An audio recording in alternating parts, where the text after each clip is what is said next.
नमस्कार, स्वागत है आपका आपके YouTube channel mind games mathematics पर। Average and allegation basics part 4 में आज हम लोग चर्चा करेंगे मीडियन की और उन आंकड़ों की, उन विशेष आंकड़ों की जिनके लिए मीन और मीडियन का वैल्यू सेम हो जाता है। ठीक है, आइए बात करते हैं मीडियन की। Median of ungroup data.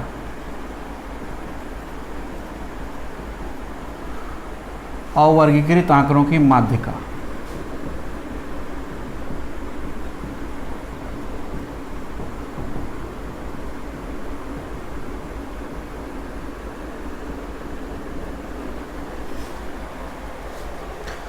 अवर्गीकृत आंकड़ों की माध्यिका निकालने के लिए सबसे पहले दिए गए आंकड़ों को हम लोग अरेंज कर लेते हैं, या तो इंक्रीजिंग ऑर्डर में या डिक्रीजिंग ऑर्डर में। तो पहला स्टेप हमारा होगा arrange the given data in increasing or decreasing order। जो हमको आंकड़े दिए जाते हैं उसको हम या तो बढ़ते क्रम या घटते क्रम में व्यवस्थित कर लें। अब now if the total number of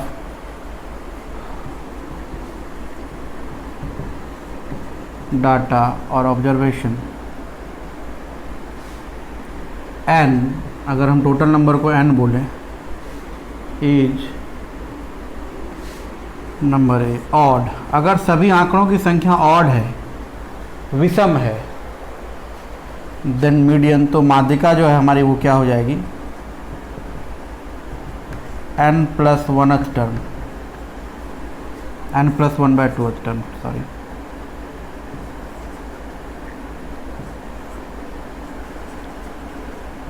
माध्यिका हमारी क्या हो जाएगी, n प्लस 1/2th टर्म। मतलब अगर 5 आंकड़े हैं तो 5 में एक जोड़े 6, 6 का आधा 3, तीसरा टर्म जो होगा वही माध्यिका होगी। अगर 7 आंकड़े हैं तो 7 प्लस 1 8/2 4, चौथा टर्म जो होगा वही माध्यिका होगी। अगर 9 टर्म हैं टोटल तो 9 प्लस 1 10/2, पांचवा टर्म जो होगा वही क्या होगी, माध्यिका होगी। और अगर इवन है then median is equal to n/2th term plus n/2 plus 1th term by 2। अगर आंकड़ों की संख्या सम है, मतलब जैसे 4 आंकड़े हैं तो 4 का आधा 2, दूसरा टर्म और दूसरा के जस्ट बाद वाला तीसरा टर्म, दोनों को जोड़ के हम लोग 2 से क्या कर देंगे, डिवाइड कर देंगे। अगर आंकड़ों की संख्या 8 है तो 8 का आधा चौथा और उसके जस्ट बाद वाला पांचवा, दोनों को जोड़ के हम लोग आधा कर देंगे। ये मीडियन निकालने का तरीका है अनग्रुप डाटा का। अब हम लोग देखते हैं कुछ आंकड़े जो विशेष आंकड़े होते हैं, जैसे आंकड़े अगर हमारे एपी में हो, एपी आप लोग समझते हैं, हम लोगों ने 10वीं तक की कक्षा में एपी पढ़ा हुआ है, अरिथमेटिक प्रोग्रेशन।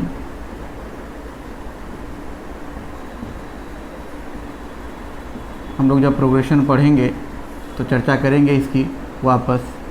समांतर श्रेणी, ठीक है, ऐसा प्रोग्रेशन जिसमें किसी भी टर्म और उसके पिछले वाले टर्म का जो डिफरेंस आता है वो कांस्टेंट होता है।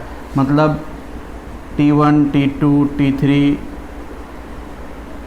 एक फाइनाइट एपी की बात हम लोग कर रहे हैं, Tn will be in AP,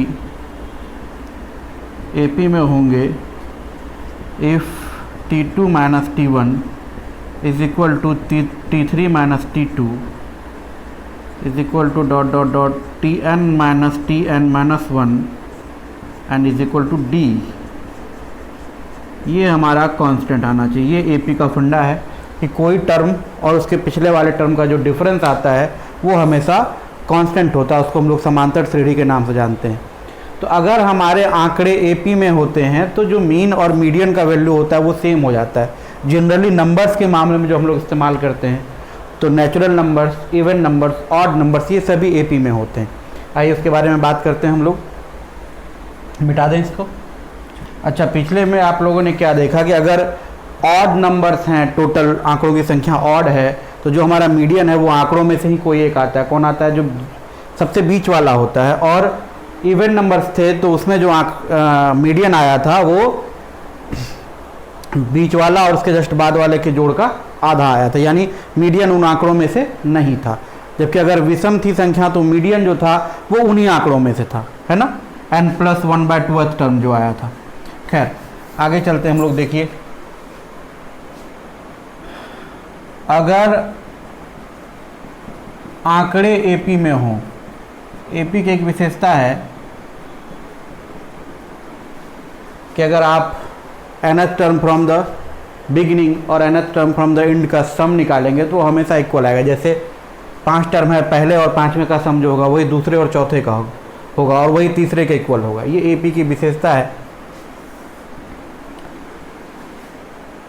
तो माध्य यानी जो औसत हम लोग बात करें, अगर आंकड़े एपी में हो तो माध्य बराबर माध्यिका बराबर शुरू से nवां पद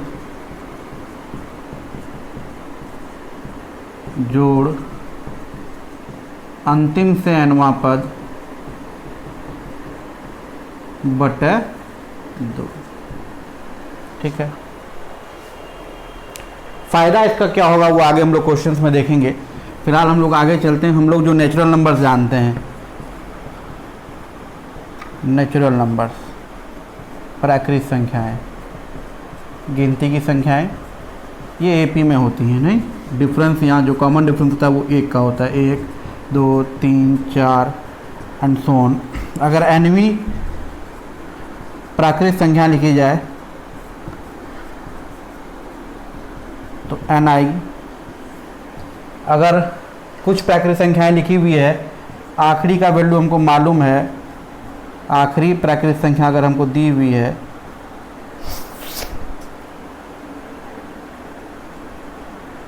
n, तो पदों की कुल संख्या कितनी होगी? n ही होगी। नहीं, जैसे बोला 50 तक की प्राकृतिक संख्या, तो गिनती में भी कितनी होंगी? 50। पदों की संख्या कितनी होगी? 50। क्लियर है? आखिरी प्राकृतिक संख्या अगर हमको दी हुई है n, तो पदों की संख्या भी कितनी होगी? n। जैसे अगर दे दिया 50 तक की प्राकृतिक संख्या, तो गिनती में भी कितनी होंगी? n। मिटा दें इसको।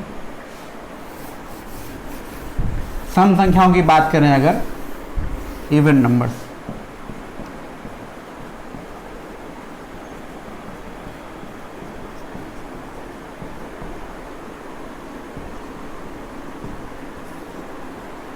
दो 4 6 8 एंड सो ऑन।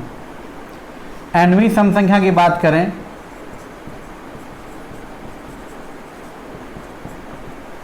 ये हमारे पास हो जाता है 2n। नहीं, 5वीं सम संख्या 10 आएगी, चौथी सम संख्या 8 आई है, 8वीं सम संख्या 16 आएगा, है ना। अगर हमको कुछ सम संख्याएं लिखी हुई है शुरू से और आखिरी सम संख्या लिखी हुई है हमारे पास 2n, तो पदों की संख्या कितनी हो जाएगी इसमें? 2n/2 यानी n। जैसे बोल दिया कि प्रथम से लेकर के 50 तक की सम संख्याएं, 50 तक की सम संख्याएं, तो टोटल कितनी सम संख्या हो जाएगी? 50/2 यानी 25, है ना। प्रथम सम संख्या 2 से लेकर 50 तक कितनी सम संख्या हो जाएंगी? 50/2 यानी 25। ठीक है, क्लियर है? आगे चलें, मिटा देते हैं इसको।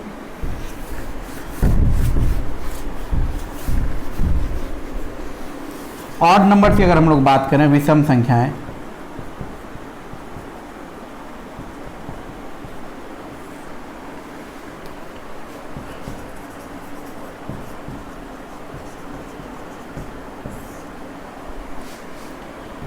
एक 3 5 7 एंड सो ऑन।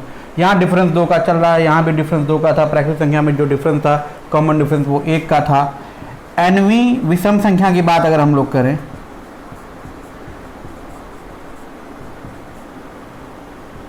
ये कितना आएगा 2n-1। जैसे ये चौथी है, 2 गुना 4 8 घटा 1 7, पाँचवीं क्या होगी 2 5 10 घटा 1 9। इसी तरह से अगर हमारे पास आखिरी विषम संख्या मालूम है, कुछ भी मान लीजिए n मालूम है, या हम लोग इसको k लिख दें, कुछ भी लिख दें, तो k का वैल्यू 2n-1 है। n निकालना हो तो 1 इधर आके जुटेगा, तो पदों की संख्या क्या हो जाएगी k + 1/2। इसको आप लिख सकते हैं आखिरी अंतिम वाला प्लस 1/2। ये डायरेक्ट क्या था, तो आप लिख सकते हैं आखिरी बटे 2। ठीक है, जैसे बोला 50 तक की विषम संख्या है, 50 तक की विषम संख्या, तो आखिरी विषम संख्या कौन आएगी 49, और पदों की संख्या टोटल कितनी हो जाएगी 49 + 1 50/2 यानी 25, है ना। जैसे बोल दिया 57 तक की विषम संख्याएं, तो शुरू से 57 तक कितनी विषम संख्या होंगी 57 + 1 58/2 यानी 29। ठीक, इससे हम लोग गिनती भी निकाल सकते हैं, आखिरी पद भी निकाल सकते हैं। चलिए आइए आगे चलते हैं, अब मिटा दें इसको।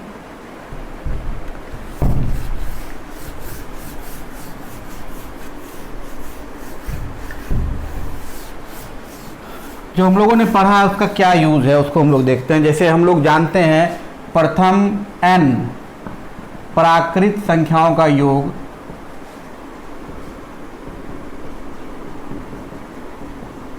ये होता है सिग्मा n, जिसको बोलते हैं, ये होता है n × n + 1/2। ठीक है, तो प्रथम n प्राकृत संख्याओं का औसत क्या होगा,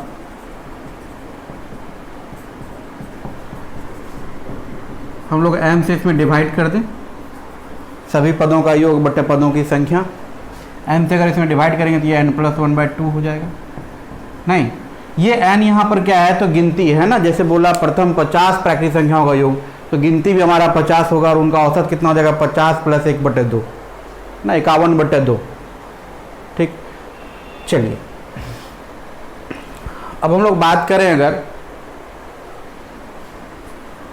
जो हम लोगों ने पढ़ा है उसके बारे में। ये फॉर्मूला अगर भूल जाते हैं हम लोग कि नहीं याद है, हमको नहीं लगाना चाहते, तो 50 तक की प्राकृतिक संख्याओं में 50 पद हैं टोटल, तो इवन है, सम है, पदों की संख्या जो है वो सम है। तो जो इसका मीडियन या माध्य होगा, क्योंकि ये प्राकृतिक संख्याएं हैं तो एपी में होंगी, जो माध्य होगा इसका वो क्या होगा, फार्मूला से आपने देखा प्रथम 50 प्राकृतिक संख्याओं का औसत,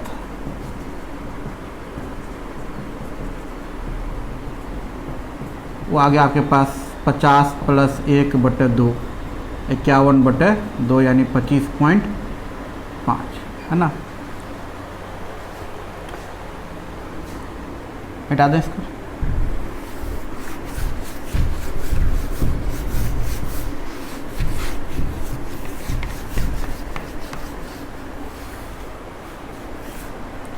अच्छा, एक और चीज़ आप ध्यान रखें, यहाँ हम लिख दे रहे हैं नोट में, कि अगर समान चीज़ें हैं जैसे x और x का औसत x है, तो इन्हें किस अनुपात में मिलाया गया,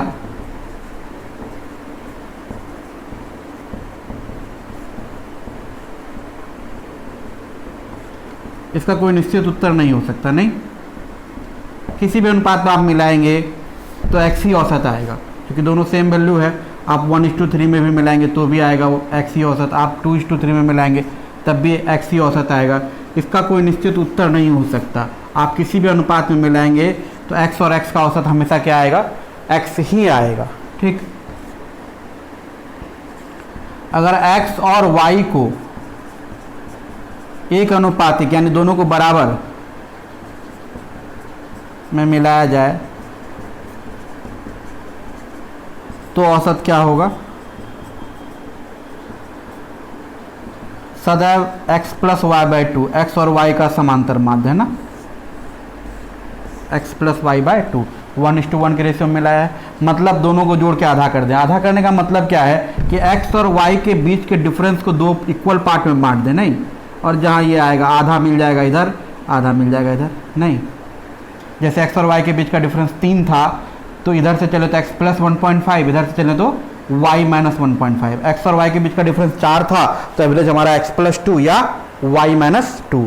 अगर इसके बीच का डिफरेंस हमारा 8 था तो एवरेज हमारा x प्लस 4 या y माइनस 8। ठीक है, ये चीज़ आप अच्छी तरह से समझ सकते हैं, कोई दिक्कत नहीं है। चलिए यहाँ बात करते हैं हम लोग। अगर 50 तक की प्राकृतिक संख्याओं का औसत हमको बोला तो गिनती कितनी होगी? 50 ही होगी। गिनती 50 होगी तो वो क्या है? इवन है। इवन अगर होता है तो जो हमारा मीडियन होता है या मीन होता है एपी के केस में वो होता है 50 का आधा, 25वीं प्लस 25 के बाद वाले 26वीं, है ना। 25वीं प्राकृतिक संख्या 25 होगी और 26वीं प्राकृतिक संख्या 26 होगी, इनके जोड़ का आधा तो 25.5। ठीक है, क्लियर है। इसका यूज़ हम लोग आगे क्वेश्चंस में करेंगे, कैसे करेंगे वो क्वेश्चंस जब आएगा तब आपको पता चलेगा। फिलहाल आपको ये बातें समझ में आ रही है कि अगर 50 तक की प्राकृतिक संख्या कही गई है तो 50 हमारा इवन है, और इवन के केस में अगर आंकड़े एपी में हो तो जो हमारा मीन या मीडियन होता है वो होता है 50 का आधा 25वीं प्राकृतिक संख्या 25 होगी और 26वीं प्राकृतिक संख्या 26 होगी, इनके जोड़ का आधा करेंगे तो जो डिफरेंस 1 था 1 को हमने बांट दिया 0.5। ठीक है, इधर से 0.5 घटा दिया, इधर से 0.5 बढ़ा दिया।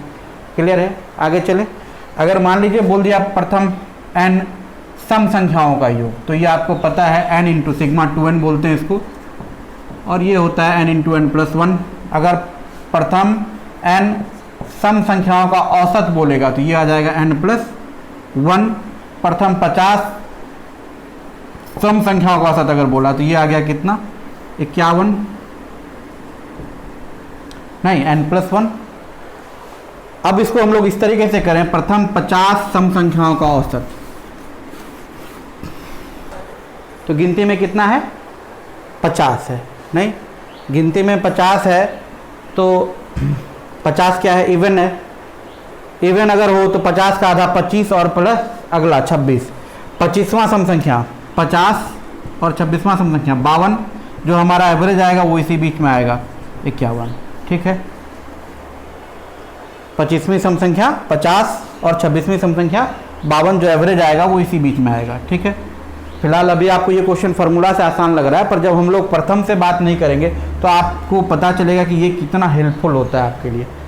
ठीक, चलिए अगर मान लीजिए कि हम लोगों ने ऑड नंबर से बात की, प्रथम 27 सम संख्याओं का औसत, प्रथम 27 सम संख्याओं का औसत, तो गिनती में 27 है तो आपके पास ये आ जाना चाहिए कितना? 27 प्लस 1 यानी 28। और अगर हम लोग ऐसे चलें 27 ऑड है तो 27 प्लस 1 28/2 14वीं सम संख्या। 14वीं सम संख्या क्या हो जाएगी? 14 दूनी 28, ये हमारा एवरेज हो जाएगा। क्लियर है। विषम के केस में आप लोग इसको देख सकते हैं, मिटा दें इसको। विषम संख्याओं का जो योग होता है सिग्मा 2n माइनस 1, ये होता है आपके पास n²। नहीं, तो यहाँ आ जाता है कितना? n। तो प्रथम 50 विषम संख्याओं की बात अगर हम लोग करेंगे तो इनका औसत भी हो जाएगा 50। ठीक है, और अगर इस तरीके से बात करें तो 50 हमारे इवन है तो 50 का आधा 25। 25वीं विषम संख्या कितनी होगी? 25वीं विषम संख्या हो जाएगी 49। 25 दूनी 50 घटा 1 49, और 26वीं 26 दूनी 50 घटा 1 51। 49 और 51 का एवरेज आपका कितना आ जाएगा? 50। इसके बीच का डिफरेंस 2 है, 2 को हमने बराबर बराबर बांट दिया, 1 1 मिल गया। 49 जोड़ 1 50 या 51 घटा 1 50। अगर हम लोग प्रथम 27 विषम संख्याओं की बात करेंगे, ठीक है, तो 27 हमारा क्या है? ऑड है। ऐसे इधर से आप चलें तो सीधे आ जाएगा आंसर आपके पास 27 ही, फार्मूला से अगर चलें। 27 हमारा ऑड है तो यहाँ 14वीं विषम संख्या हो जाएगी। 14वीं विषम संख्या कितनी हो जाएगी? 2n माइनस 1, 14 दूनी 28 घटा 1 यानी 27। क्लियर है। तो प्रथम से बात करें तो आपके लिए फार्मूला बेहतर साबित होता है, लेकिन अगर हम लोग आगे क्वेश्चंस की बात करेंगे तो ये जो तरीका हम लोग सीख रहे हैं एपी वाले आंकड़ों के लिए, ये काफ़ी हेल्पफुल होता है। ठीक है, चलिए हम लोग क्वेश्चंस देखते हैं तो ज़्यादा अच्छे तरीके से समझ पाएंगे। मिटा दें इसको। क्वेश्चन आपके पास बोला 5 लगातार सम संख्याओं का औसत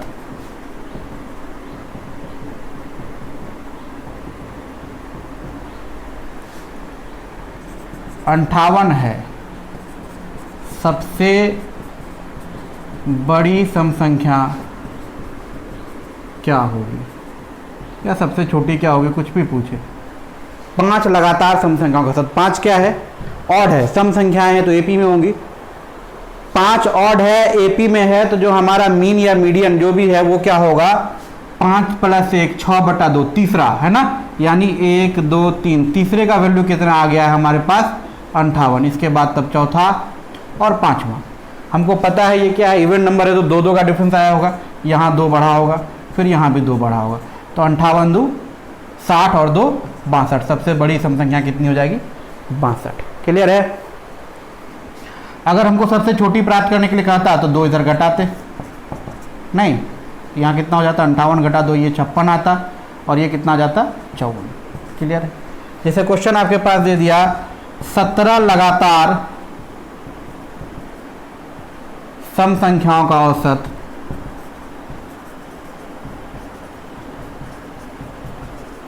51 है,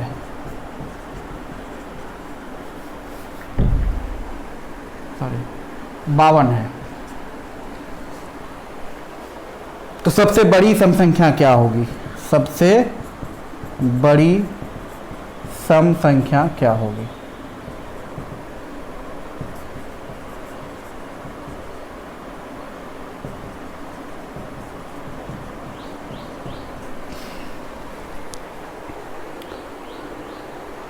यहाँ एक चीज आपने गौर किया होगा कि हम लोग यहाँ से अगर काउंट करना शुरू करें, ये पहला है तो दूसरा तीसरा, तीसरा तक पहुँचने में 2 इंटरवल, चौथा तक पहुँचने में 3 इंटरवल, पांचवा तक पहुँचने में 4 इंटरवल।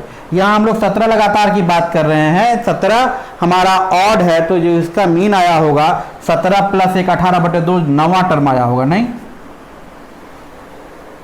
9वां से आपको पहुँचना है 17वां तक, 9वां से 10वां अगर पहुंचेंगे तो 1 इंटरवल चलेंगे, 9वां से 11वां चलेंगे तो 1 इंटरवल और चलेंगे, 9वां से 17वां पहुंचना तो कितना इंटरवल चलना पड़ेगा, 8 इंटरवल का मतलब 8 दूनी 16 बढ़ना पड़ेगा। ये 9वीं हमारे पास जो संख्या है वो 52 है, इसमें हम लोग 16 जोड़ दें, 52 + 16। ठीक है, क्लियर है बात, आपके समझ में आ रही है बातें। 17 लगातार सम संख्याओं का औसत 52 है, सबसे बड़ी सम संख्या क्या होगी। 17 लगातार, 17 हमारा ऑड है, ऑड के केस में आप जानते हैं अगर संख्याएं एपी में हो तो जो हमारा औसत होता है वो होता है 17 + 1/2, यानी 17 1 18/2, 9वां टर्म है ना। 9वां टर्म हमारे पास 52 दिया हुआ है और 17वां टर्म निकालना है। संख्याएं एपी में है, सम संख्याएं हैं, 2 का डिफरेंस चलेगा। 9 के बाद अगर 10वां निकालें तो 1 इंटरवल, 11वां निकालें 2 इंटरवल, 17वां निकालें तो 8 इंटरवल, प्रत्येक इंटरवल 2 का है तो 8 दूनी 16 हम लोगों ने इसमें बढ़ा दिया, 52 + 16। ठीक है, कितना आ गया ये देखिए 68। अगर हमको बोलता पहला है ना, चलिए पहले पर आ जाते हैं, तो पहला और 9वां के बीच में कितना इंटरवल 8, तो इधर में 52 में क्या करें 16 घटा दें, 52 में 16 हम लोगों ने घटा दिया। चलिए कितना आ जाएगा 36। क्लियर है। चलिए अगर आप औसत देखना चाहें कि 52 सेटिस्फाई करता है कि नहीं, आपको पता है कि अगर संख्या एपी में हो तो जो औसत होता है हमारा वो शुरू से nवां पद और अंतिम से nवां पद बटे 2, तो यहाँ टोटल 17 पद है, शुरू से पहला और अंतिम से पहला ले लें, 36 + 68, 36 + 68 अगर हम लोग जोड़ें तो ये 104 आएगा, 104 का आधा 52, बिल्कुल एकदम परफेक्ट सही उत्तर है हमारा। क्लियर है, कोई दिक्कत नहीं है। आगे चलते हैं, मिटा दें।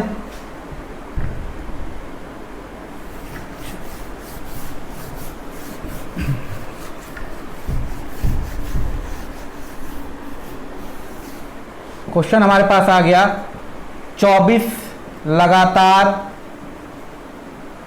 विषम संख्याओं का औसत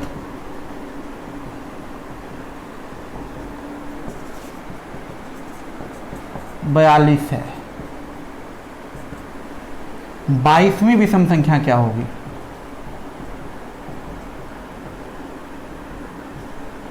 ये प्रश्न है हमारा। है ना। ये बेसिक प्रश्न है इस कंसेप्ट पर, इस पर और सारे एप्लीकेशन हो सकते हैं जो आगे हम लोग बात करेंगे, बेसिक पहले सीख ले हम लोग। तो 24 लगातार विषम संख्या, 24 क्या है हमारा इवन है, 24 हमारा इवन है, तो जो हमारा एवरेज आया होगा वो 24 का आधा 12वां और 13वां के बीच में, 12th और 13th के बीच में आया होगा। नहीं, 12th ऑड नंबर और 13 ऑड नंबर के बीच में हमारे पास डिफरेंस है 2 का, 2 बढ़ गया होगा, यानी जो हमारा एवरेज आया होगा इधर से एक जुटने पाया होगा या इधर से एक घटने पाया होगा, उसी का वैल्यू हमारे पास दिया हुआ है 42। ठीक, तो 13वीं विषम संख्या क्या हो जाएगी 43 और 12वीं विषम संख्या क्या हो जाएगी 41। हमको निकालनी कौन सी विषम संख्या है 22वीं। 13 से हमको पहुंचना है 22 पर, कितना इंटरवल चलना पड़ेगा 9, है ना, 9 इंटरवल चलना पड़ेगा। तो 9 गुना 2 18, क्या करें जोड़ दें, 43 प्लस 18 कितना आ गया ये देखिए 43 10 53 8 61। क्लियर है, कोई दिक्कत नहीं। अगर 24 में निकालनी होती तो 61 2 63 2 65, या डायरेक्ट भी आप निकाल सकते हैं कि 13 से अगर हमको 24th में पहुंचना है, 13 से अगर हमको 24th में पहुंचना है तो 13 से 24th के बीच 11 इंटरवल, 11 दूनी 22 हम लोग इसमें क्या करें जोड़ दें। ठीक है, 43 प्लस 22 का वैल्यू कितना आ जाएगा 65। पहला पर अगर हमको पहुंचना हो, कहीं से भी पहुंचना हो, अगर हमको यहाँ से पहला पर पहुंचना है, फर्स्ट की बात अगर हम लोग करें तो ये 11 इंटरवल है इस बीच में, तो 41 में से 22 क्या करें माइनस कर दें, 11 दूनी 22। ठीक है, 41 में से 22 हम लोग माइनस कर देते हैं, तो यहाँ कितना बचेगा, सॉरी, क्लियर है, कोई दिक्कत। अगर आप चेक करना चाहें कि आपका आंसर सही आया है कि नहीं, पहला और आखिरी को जोड़ दीजिए, देखिए 65 प्लस 19, 65 10 75 और 9 84, एवरेज आ गया 42। कोई दिक्कत, 84 का आधा 2 भाग दे दीजिए 84 में 2 से, 42 आ गया। तो इस तरह के क्वेश्चंस को करने के लिए ये कंसेप्ट सीखना काफ़ी ज़रूरी है। अगर आप इसको सीख पाते हैं तो इस तरह के क्वेश्चंस काफ़ी इजीली कर पाएंगे, कोई दिक्कत आपको इसमें नहीं आएगी। ठीक है, कोई एक और क्वेश्चन करके हम लोग देखते हैं, कुछ भी जो आप करना चाहें।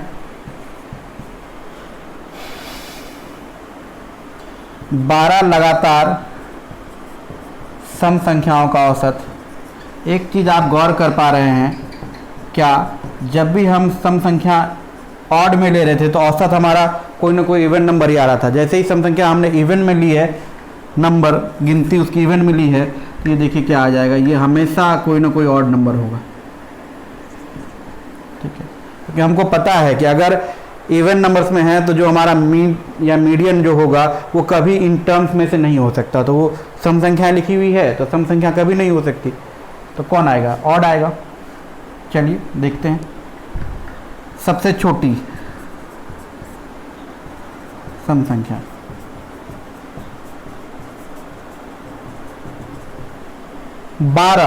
12 क्या है इवन है, तो 12 का आधा 6ठा और 7वां, इन्हीं से आया होगा एवरेज, इन्हीं को जोड़ के आधा करना पड़ेगा। 6ठे 7वें का डिफरेंस कितना है 2, आधा करने पर एक इधर से जुटा होगा या एक इधर से घटा होगा, और जो वैल्यू हमारे पास कितना आया है 41। तो ये वाला कितना रहा होगा 42 और ये वाला 40। हमको पहला निकालना है, पहला और छठा के बीच में कितना इंटरवल है 5, 10 इसमें से घटा दीजिए, 5 दूनी 10 है ना, 30 आ जाएगा। पहली सम संख्या, सबसे छोटी सम संख्या 30। आप आखिरी निकालना चाहें तो देख सकते हैं, जो आखिरी आएगा यहाँ पहले से भी अगर आप चलना चाहें तो टोटल 12 है, इसके बीच में 11 का डिफरेंस आ जाएगा, तो इसमें 11 दूनी 22 जोड़ दें तो आखिरी वाला कितना आ जाएगा 52 आ जाएगा, और 52 प्लस 30 82/2 41 आपका औसत आ गया, बिल्कुल सेटिस्फाई कर रहा है, ये आपका सही उत्तर है। क्लियर है, तो इस तरह के क्वेश्चंस को करने के लिए इस कंसेप्ट को सीखना आवश्यक था। इसी के बारे में मैंने पिछले वीडियो में बात की थी, ये आखिरी कंसेप्ट था एवरेज का जो हम लोगों ने सीखा। अगले क्लास में हम लोग बात करेंगे क्वेश्चंस पर, कैसे हम लोग ओरली क्वेश्चंस करते हैं, तो बिल्कुल भी अगले वीडियो को मिस मत कीजिएगा। मैंने बात की थी पिछले क्लास में कि इस वीडियो में मैं क्वेश्चंस करूंगा, पर मुझे लगा कि पहले ये कंसेप्ट डिस्कस कर देना चाहिए, इसलिए मैंने पहले इसे बता दिया है। अब अगले वीडियो में हम लोग क्वेश्चंस करेंगे। तब तक के लिए धन्यवाद। खुश रहिए, स्वस्थ रहिए।